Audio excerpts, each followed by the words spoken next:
अस्सलाम वालेकुम नाज़रीन, अमीन ॾिसी रहिया आहियो अकबर मज़ारी ऑफिशियल। मां आहियां मुंहिंजो पंहिंजो host Akbar Mazari.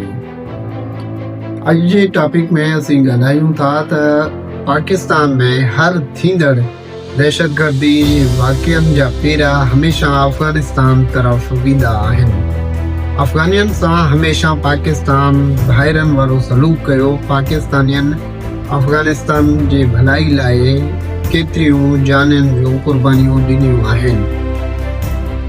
Soviet union जे दौर खां वठी करे पाकिस्तान जा अफ़गानियुनि जे मथां अणॻाणिया अहसान आहिनि।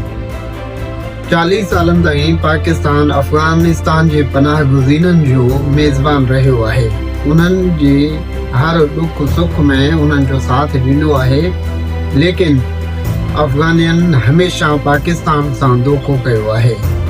हाणे अॼुकल्ह अफ़गान तालिबान जेके हुक्मरान आहिनि, उन्हनि जो फ़िलहाल झुकाव इंडिया तरफ़ आहे ऐं इंडिया जे चवण ते प्रॉक्सी वार जे ज़रिए पाकिस्तान जे मथां उन्हनि हिकिड़ो अण ऐलानियल जंग मुड़ी छॾियो आहे। पाकिस्तान में नंढे वॾे हर दहशतगर्दी जे पोयां इन्हनि अफ़गानियुनि जो हथु हूंदो आहे ऐं हर वाक़िए जा जॾहिं पेरा खयां वेंदा आहिनि त उहे पेरा हमेशह अफ़गानिस्तान तरफ़ वेंदा आहिनि।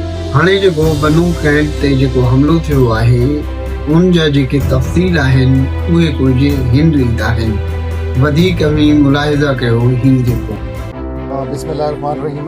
Ladies and gentlemen, Assalamu alaikum. I'm Colonel Shahid Masood, and I was leading the evacuation phase of this operation, which is understandably and undeniably the most crucial stage of this operation. And as the overall commander of the operation mentioned, but as leader of this phase, I was also receiving direct and repeated instructions from the Army Chief Field Marshal himself through my IGFC, and the instructions were very clear and crisp that absolutely no harm should come to our children, and there was zero tolerance for any casualties. So we had to plan it with a lot of deliberation and patience.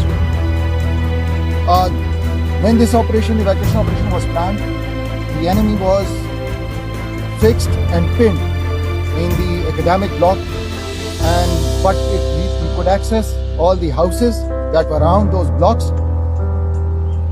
The Army Chief had sent their best resources to us, including the SSG team, and we placed our best resources in front of all those blocks, putting our kids in the rooms inside, on the floors for tactical reasons. And they did make a formidable and a very strong firewall. With only one ambition, they would not let them touch our children. When the enemy was contained, we started the evacuation process. The time chosen was deliberately in the night hours. जी नाज़रीन, इहो हुयो असांजो अॼु जो programme. वधीक programme लाइ ॾिसंदा रहो। असांजे चैनल खे लाइक सब्सक्राइब ज़रूरु कंदा। ख़ुदा हाफ़िज़।